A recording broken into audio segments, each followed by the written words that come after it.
Di video kali ini gue bakal bahas lengkap gimana caranya buat bikin SIM di Taiwan. Mulai dari syaratnya, prosesnya bagaimana, dan bagaimana cara untuk ujiannya, dan untuk tips-tips tambahan supaya kalian bisa lebih gampang untuk lulusnya.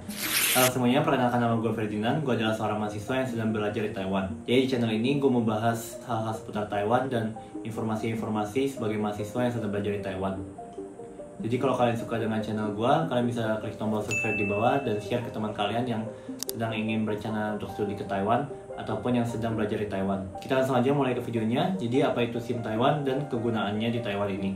Jadi SIM di Taiwan ini adalah dokumen wajib yang harus kita miliki jika kita ingin menyetir motor atau mobil di Taiwan. Jadi kegunaannya sendiri bukan untuk cuma menyetir motor atau mobil, tapi dengan SIM ini juga bisa menjadi ID tambahan kita dan syarat untuk merental kendaraan. Lalu apa saja syarat-syarat untuk membuat SIM di Taiwan ini? Yang pertama, kalian harus mempunyai RC yang masih berlaku. Lalu kalian harus mengisi formulir pendaftaran saat di tempatnya. Lalu pas foto. Lalu kalian juga harus membayar biaya ujiannya. Dan yang terakhir, kalian juga harus mempunyai sertifikat kesehatan. Sekarang kita langsung masuk aja ke proses pembuatan SIM di Taiwan. Lalu untuk langkah yang pertama, kalian harus melakukan tes kesehatan terlebih dahulu. Kalian harus menuju ke klinik yang sudah ditentukan. Lalu di sana kalian akan melakukan beberapa tes, seperti misalnya untuk tes penglihatan dan lain-lainnya. Lalu setelah kalian sudah mendapatkan sertifikat kesehatan ini, kalian bisa langsung menuju ke tempat pembuatan SIM. Lalu di sana kalian akan dimintai untuk mengisi formulir pendaftaran, dan juga kalian harus membawa dokumen-dokumen pribadi kalian. Lalu setelah kalian sudah mengurus semua dokumennya, langkah selanjutnya adalah kalian akan melakukan ujian teori. Ujian teori ini terdiri dari 40 soal pilihan ganda. Dan kalian di sini ada minimal nilai yang harus kalian tempuh supaya kalian bisa lulus dalam ujian teori ini. Jika kalian sudah lulus ujian teori ini, langkah selanjutnya adalah ujian praktiknya.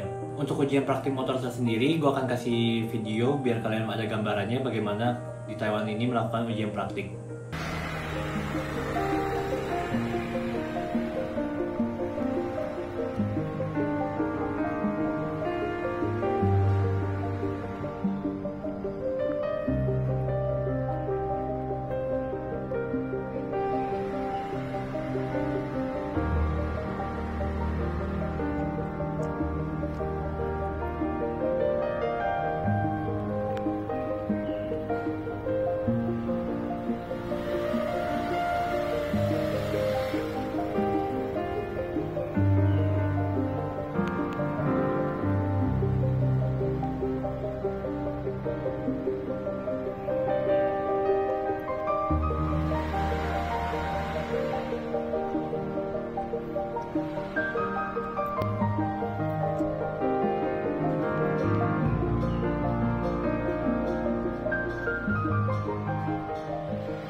Lalu jika kalian juga lulus ujian praktiknya, maka selamat, kalian sudah lulus ujian tes SIM di Taiwan.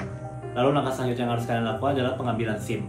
Jadi setelah kalian sudah lulus ujian praktik tersebut, kalian bisa langsung menuju ke kantornya kembali, lalu mengurus semuanya dan melakukan pembayaran. Lalu SIM kalian bisa diambil di hari yang sama. Lalu yang selanjutnya gue ada beberapa tips buat kalian yang ingin ujian SIM di Taiwan.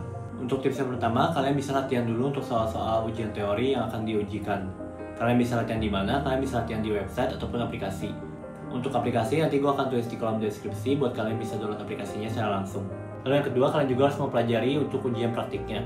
Kalian harus mempelajari secara detail bagaimana konsep dari ujian praktik ini. Lalu yang ketiga, kalian bisa datang lebih pagi supaya kalian bisa menghindari antrian sangat panjang. Jadi itu dia tutorial lengkap bagaimana cara membuat SIM di Taiwan. Jadi sebenarnya membuat SIM di Taiwan itu tidak seribet dan sesusah itu jika kalian sudah mempersiapkan dokumen kalian secara benar dan lengkap, dan juga kalian sudah mempelajari ujian-ujian yang akan diujikan.